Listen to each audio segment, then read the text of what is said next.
Lesson 4 of Unit 3 sees us using inverse functions. So an inverse function or relation interchanges the input and output values of the original relation.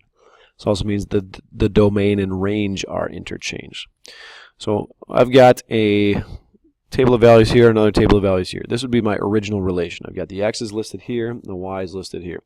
Other ways of referring to this, well, the x values would be the input, the y values would be the output. The input values are also known as the domain, and the output values are also known as the range. So input, domain, x, output, range, y, that's how those things go together. So in my inverse relation, what happens is all those points flip. Now what we're going to do is we're going to show you something if I were to plot these points on my coordinate plane here. So I'm going to plot in blue my original relation. Well, 0, 6 is up here, and then 1, 4 is here, 2, 2, 3, 0, 4, negative 2. Then my inverse, when I find an inverse, what happens is I interchange the input and output values. So what's going to happen is I've got the x's, or the input, become the y values, or the output. Notice is 0, 1, 2, 3, 4 are now 0, 1, 2, 3, 4 in the y column. And the output or range values become the input or domain. So you see 6, 4, 2, 0, negative 2, and same ones over here now in the x column.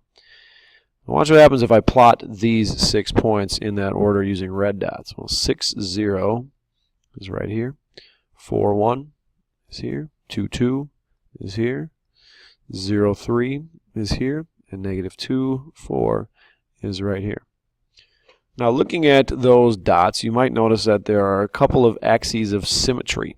They actually are reflections of each other across an axis of symmetry. Now, you could put a line of symmetry through the middle like this. That's kind of a rough one, but you get the idea. You could draw one right down the middle and you say that these are reflections of each other. But which is true, but that's not exactly what we're going for. We want the other line of symmetry, not this one that's in pink. The other line of symmetry, the line of reflection in this case, is the line y equals x. So if I were to draw the line y equals x, that would be a line that passes through the origin with a slope of 1, and it will look something like this. Now this would be the correct line of reflection because if you remember the first point that I plotted in blue, it was 0, 6 right here. The first point that I plotted in red was 6, 0 right here. So 0, 6 and 6, 0 reflections across the line y equals x. Same thing with 1, 4 and 4, 1 reflections across the line y equals x. 2, 2 is right on the line, so it didn't really go anywhere. But then I had 3, 0 and 0, 3, 4, negative 2, oops, oh no, 4, negative 2 and negative 2, 4. So reflections across the line y equals x. So there we have an inverse relation. Just switch the x's and the y's, switch the domain and the range, switch the input and the output, and when you graph it, they become reflections across the line y equals x.